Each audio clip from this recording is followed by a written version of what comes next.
오늘 함께 보실 말씀 출애굽기 34장 22절입니다. 출애굽기 34장 22절 말씀 우리 다 같이 합독하겠습니다. 77절 곧 맥추의 초실절을 지키고 새말에는 수장절을 지키라. 아멘. 하나님의 은혜가 저와 여러분과 함께 하시기를 주의 이름으로 축원합니다. 요즘 젊은 사람들과 대화를 하려면 이 줄임말을 잘 알아들어야 되는데 여러분은 얼마나 알아듣는지 모르겠어요. 저는 잘 못 알아듣겠더라고요. 제가 줄임말을 몰라가지고 AI에게 물어봤습니다. 그랬더니 몇 가지 가르쳐 주더라고요. 자, 여러분 퀴즈를 낼 테니까 여러분이 늙었는지 젊었는지 한번 확인을 해보세요.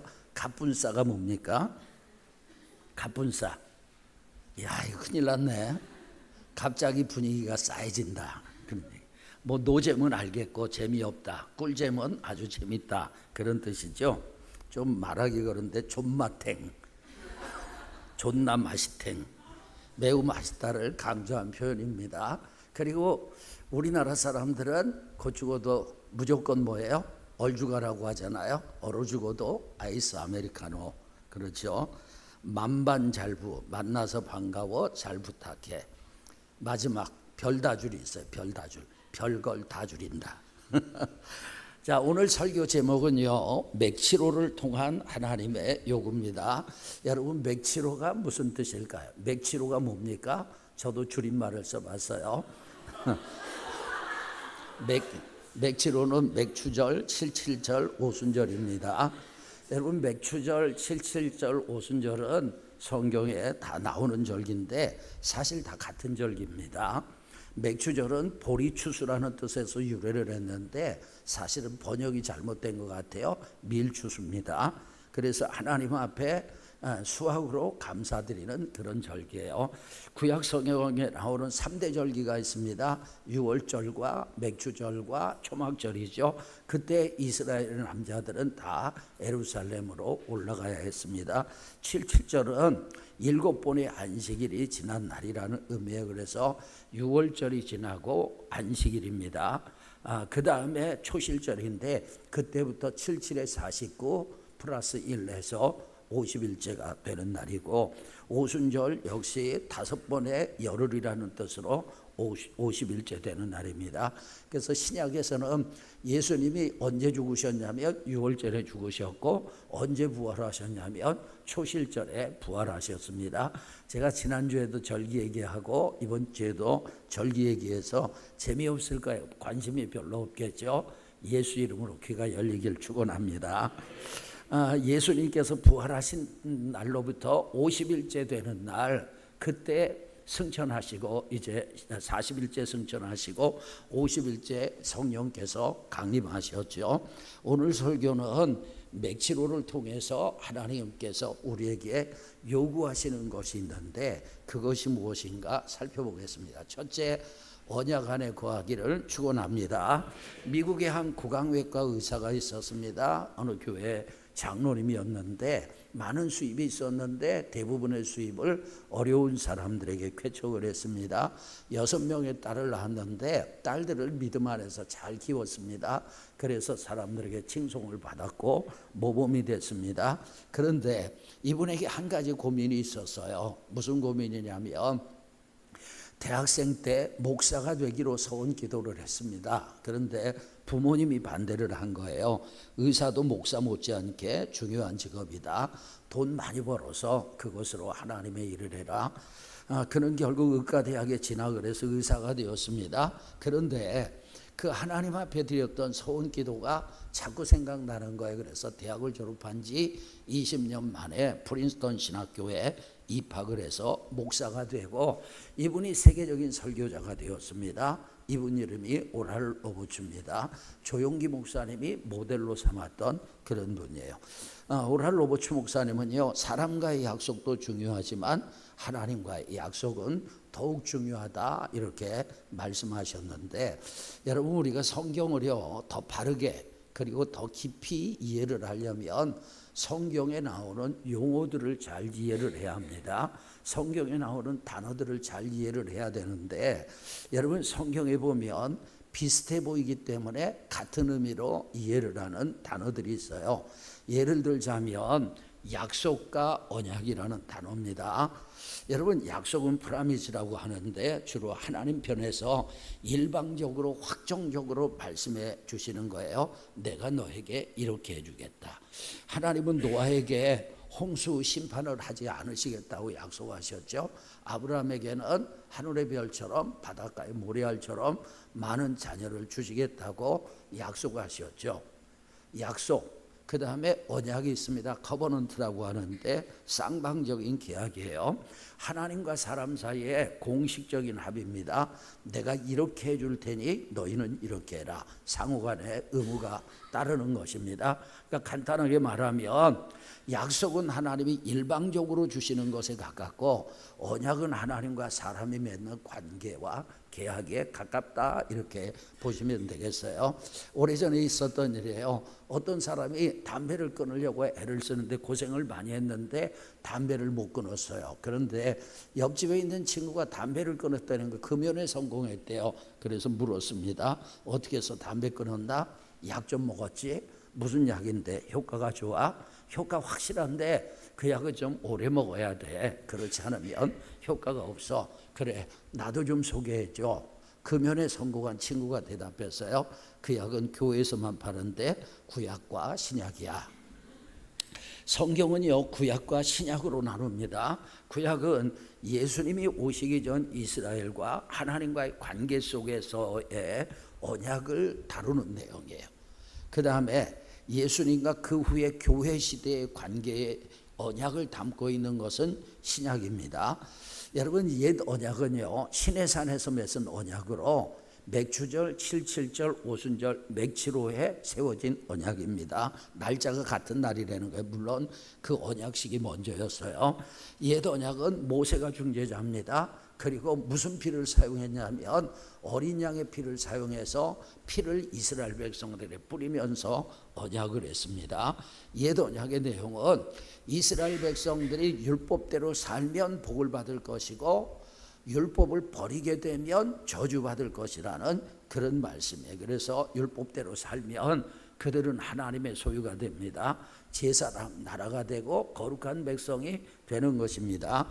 옛 언약에서 이스라엘 백성들은 언약의 당사자로서 하나님의 복을 받으려면 율법 안에 거해야 했습니다. 그러면 언약에 신실하신 하나님께서 이스라엘 백성들에게 복을 주셨어요. 반대로 이스라엘 백성들이 언약을 버리잖아요. 그러면 하나님과의 관계, 언약 관계가 파기되는 것입니다. 그래서 저주를 받았어요. 여러분, 구약 성경에 나오는 이스라엘 백성들을 언약적인 측면에서 보면 두 종류로 나눌 수 있어요. 옛 언약의 내용인 율법을 지켜서 복을 받은 사람들, 옛 언약인 율법을 버려서 저주받은 사람들로 나눌 수 있습니다. 먼저 여러분 축복의 샘플로 다니엘 얘기를 해볼게요. 다니엘은 바벨론 포로로 끌려갔지만 하나님과 그리고 율법에 열심을 냈습니다. 굳건히 지켰어요. 그는 제사상에 올라갔던 왕의 진미로 자신을 더럽히지 않기 위해서 채소만을 고집을 했고, 왕의 진미를 먹은 다른 동료들보다 얼굴이 아름답고 살이 더 윤택했어요. 다니엘은요, 하루에 몇 번 기도했죠? 3번 기도했습니다. 그런데 기도를 금지하는 법이 만들어지고 그 법을 어기게 되면 사자굴에 들어가야 되는데 목숨을 걸고 하루에 3번씩 기도를 했어요. 결국 사자굴에 들어갔지만 하나님께서 그를 지켜주셔서 오히려 더 높아졌습니다. 하나님께서 다니엘에게는요, 바벨론의 박수와 술객들보다 10배나 뛰어난 지혜와 총명을 주셨어요. 그리고 왕이 다니엘에게 절을 하는 놀라운 일이 일어났어요. 여러분, 왕이 어떻게 신하에게 절을 합니까? 그런데 하나님께서 높여주시니까 그런 일도 일어났고, 그는 바벨론의 느부갓네살 왕, 그리고 벨사살 왕을 섬겼고, 메대의 다리오 왕도 섬겼고, 페르시아의 고레스 왕도 섬겼어요. 여러분, 다니엘은 여러 왕들을 섬겼고 심지어 왕조가 바뀌어도 총리의 자리를 지켰습니다. 총리급의 고위직에. 여러분 6년만 있어도 대단한데 다니엘은 60년간 있었습니다. 그러니까 그의 삶 전체가 기적이었죠. 다니엘은 언약 안에 거했기 때문에 그런 복을 받은 것입니다. 그 다음에 저주의 샘플로 아합 왕을 예로 한번 들어보겠어요. 그는요 북이스라엘의 왕 중에 가장 대표적으로 악한 왕이었습니다. 이방인을 아내로 맞이해가지고 바알과 아세라 숭배, 우상 숭배를 이스라엘로 끌어들여서 십계명을 범했습니다. 심지어 국가의 예산으로 바알과 아세라의 선지자 850명에게 봉급을 줬습니다. 그리고 하나님의 선지자들은 죽였습니다. 또 그는 나봇의 포도원을 탐내서 거짓 증인들을 세워서 나봇을 죽였고 그 포도원을 빼앗는 등 공의를 벌였어요. 그는 잘 나가는 것처럼 보였습니다. 그러나 결국 하나님의 저주를 받아서 망하고 말았어요. 저와 여러분은 하나님의 축복을 받기를 축원합니다. 저주받지 말기를 바랍니다. 그러기 위해서 우리는 언약 안에 있어야 된다는 거예요. 여러분 아합의 아내 이세벨의 죽음은 더 비참했습니다. 내시들이 이세벨을 창밖으로 던졌어요. 그의 피가 사방으로 튀었습니다.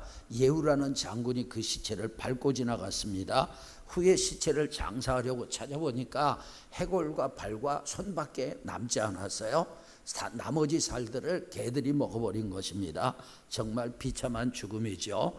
아합의 후손들도 비참하게 죽었어요. 아합의 아들 아하시아가 아합을 이어서 왕이 됐는데 난간에서 떨어져 병들어서 죽었어요. 아하시아의 동생 요람이 그 뒤를 이어서 왕이 됐지만 아람과의 전투에서 부상을 당하고 요양 중에 예후의 화살에 맞아 죽었습니다. 나머지 70명의 아들들이 있었는데 아마도 손주들까지 포함인 것 같아요. 예후가 반란에 성공하자 사마리아의 지도자들이 그들의 목을 70명의 목을 잘라서 바구니에 담아서 예후에게 선물로 보냈습니다. 예후는 그들의 머리를 성문 입구에 쌓아두었어요. 아합이 옛 언약의 율법을 버렸기 때문에 저주가 아합과 아합의 가문에 임한 것입니다. 여러분 언약 안에 거해야 축복입니다. 언약을 버리면 저주입니다. 그런데 우리는 옛 언약 안에 사는 것이 아니라 새 언약 안에 사는 것입니다. 새 언약은요 예수님의 피로 맺어진 언약이에요. 누가복음 22장 20절 다 같이 저녁 먹은 후에 잔도 그와 같이 하여 이르시되 이 잔은 내 피로 세우는 새 언약이니 곧 너희를 위하여 붓는 것이니라. 아멘. 여러분 우리가 새 언약에 대해서 믿음으로 반응하면 우리는 죄사함 받고 영원히 거듭나고 하나님의 자녀가 됩니다. 그리고 성령께서 우리 안에 오셔서 우리의 삶을 인도하시고 우리를 도와주시고 우리를 보호해 주시고 할렐루야 영원한 천국으로 인도하시는 줄로 믿습니다. 그런데 새 언약은요 행위가 아니라 하나님의 은혜로 그리고 믿음으로 맺어지는 거예요.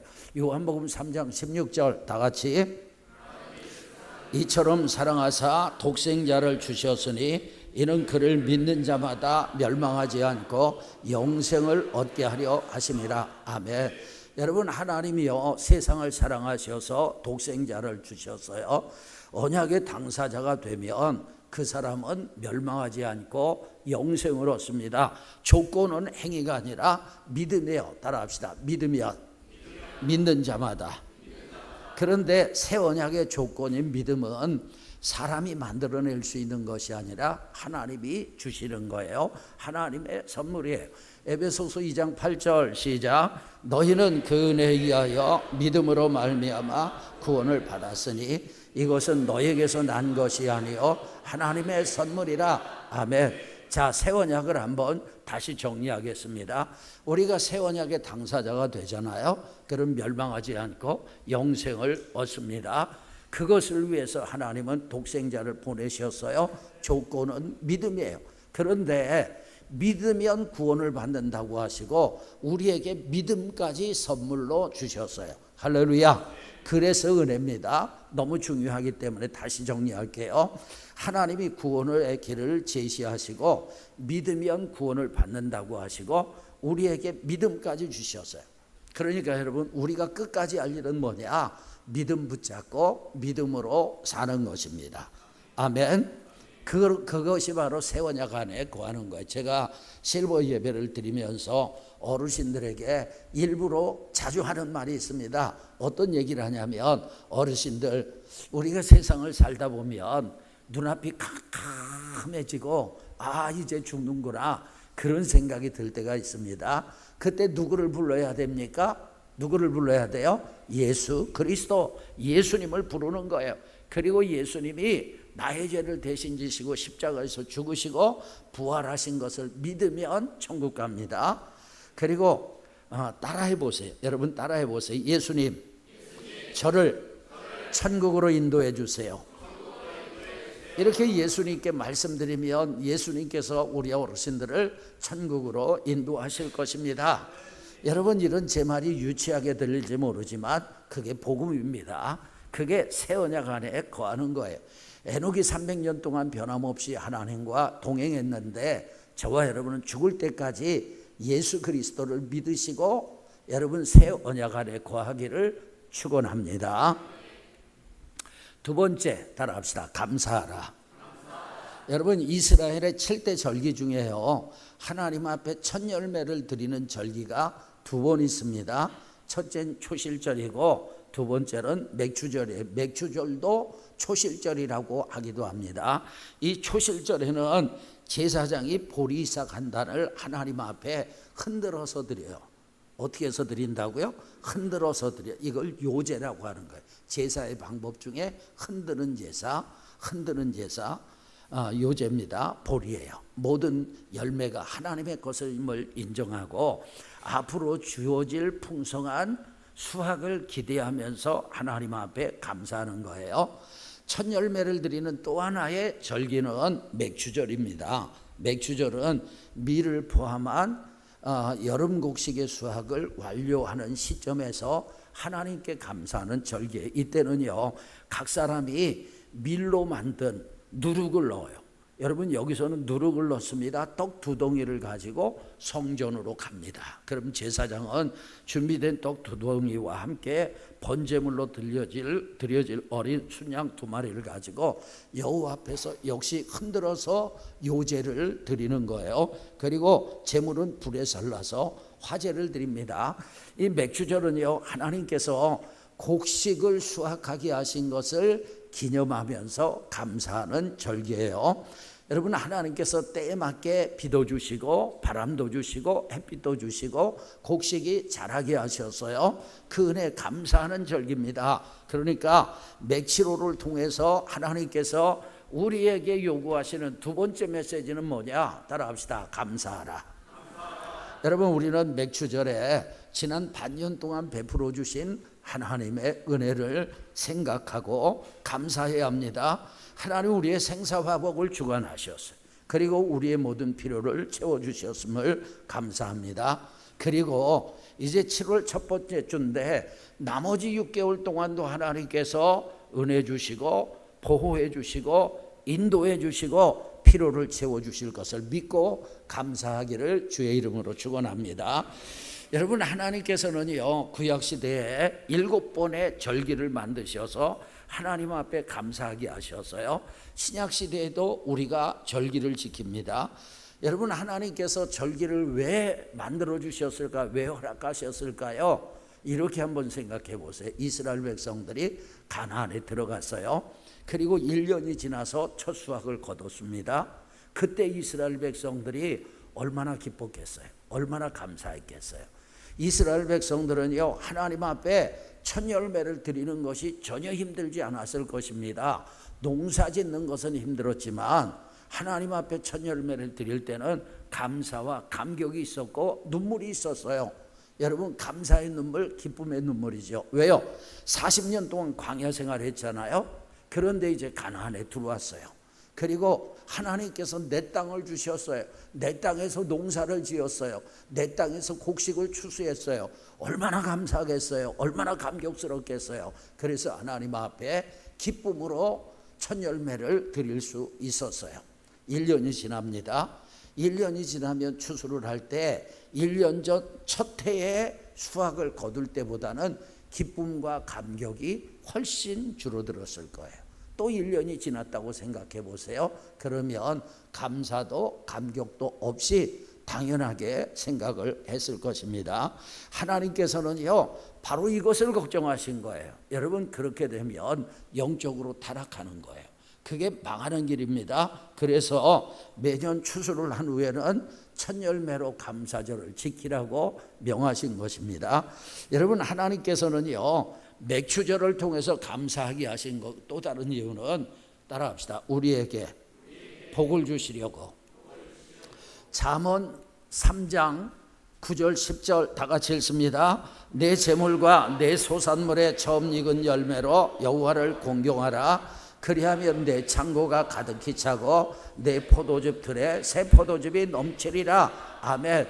여러분, 9절에 보니까 내 재물과 내 소산물의 처음 익은 열매로 여호와를 공경하라. 무슨 얘기예요? 초실절 지켜라, 맥추절 지켜라, 그런 얘기예요. 그래서 초실절과 맥추절을 지키면 10절에 그리하면 하나님이 어떻게 하시겠다고요?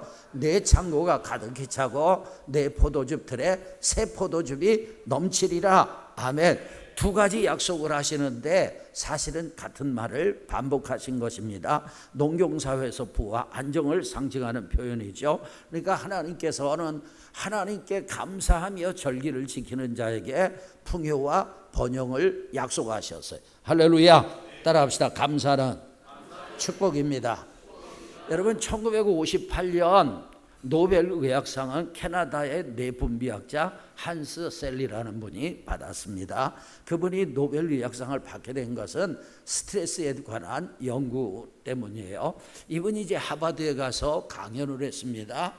그 강연에 백발의 노교수들까지 많은 사람들이 강당에 가득 모였습니다. 그는 강연을 아주 감동적으로 했어요. 사람들이 강연이 끝나자 기립박수를 보냈습니다.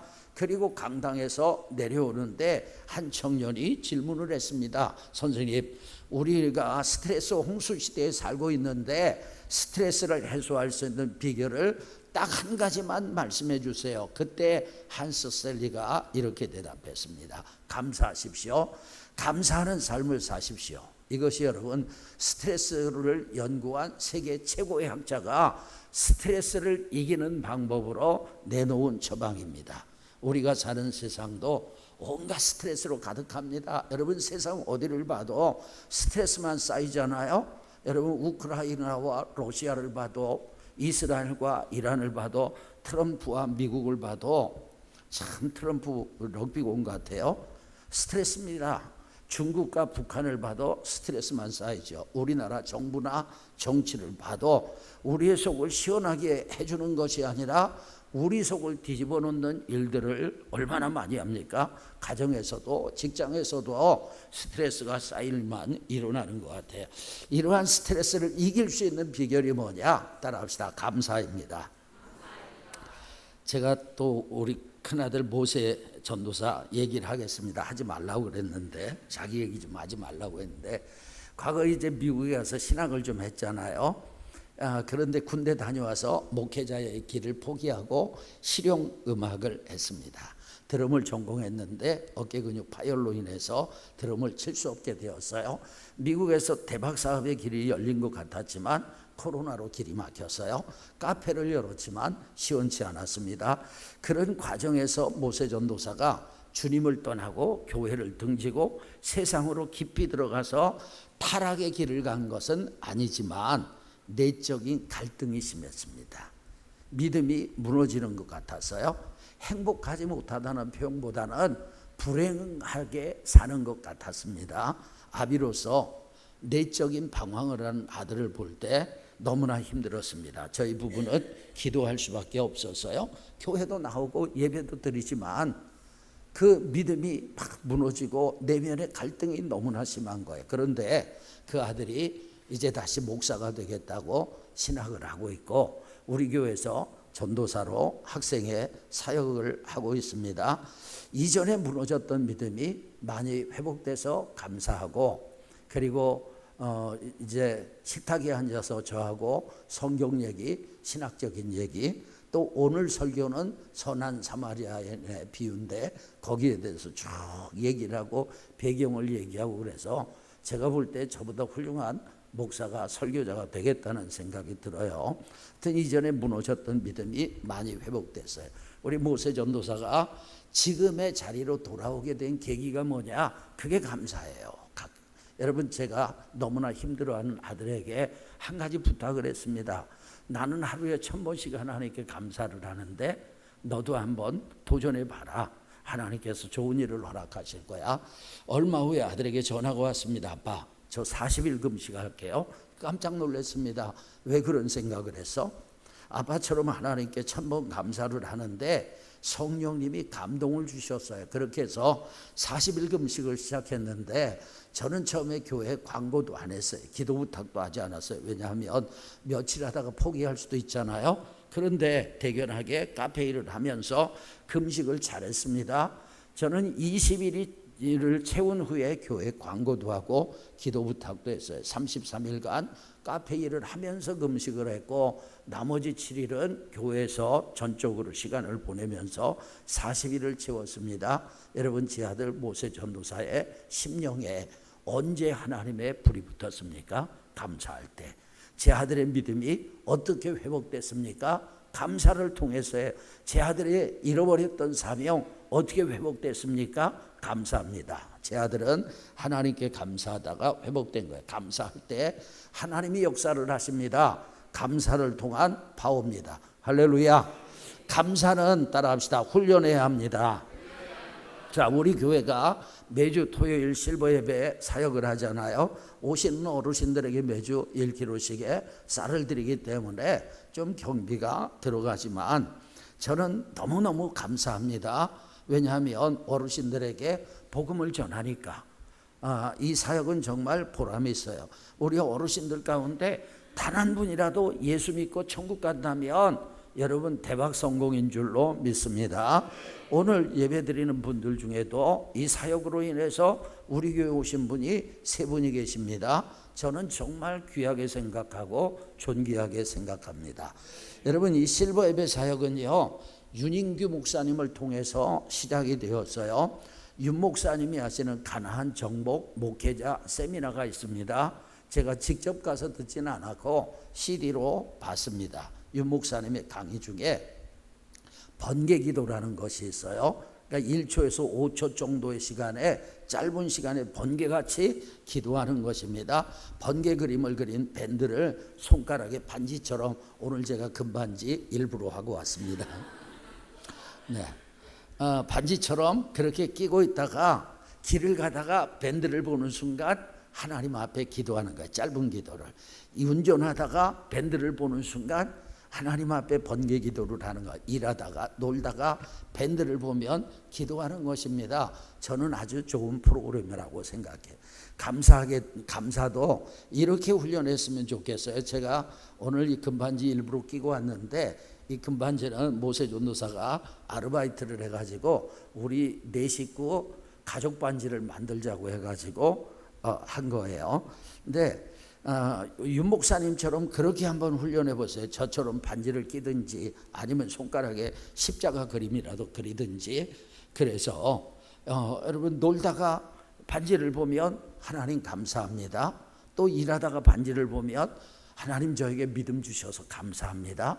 또 반지를 보면 하나님 건강 주셔서 감사합니다. 여러분, 감사를 훈련하기를 주의 이름으로 축원합니다. 3번째 맥치로를 통한 하나님의 요구는 따라합시다. 성령 충만하라. 여러분, 맥추절과 동일한 날이 어떤 날이냐면 오순절이에요. 오순절은 예수님께서 승천하신 후에 10일이 지나서 성령께서 120문도에게 임한 날이죠. 여러분, 성경에 보면 하나님께서 산에서 임재하시고 그들에게 말씀을 주셨는데 동일한 난이라는 거예요. 그래서 우리는 맥실오를 통해서 하나님께서 우리에게 요구하시는 세 번째 메시지를 찾을 수 있는데 그것은 성령 충만하랍니다.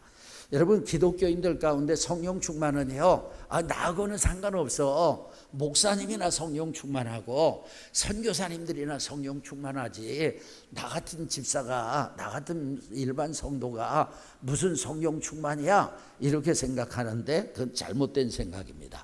모든 그리스도인은 성령 충만해야 합니다. 여러분, 내연 자동차는요, 모든 자동차에 기름을 넣어야 달릴 수 있는 거예요.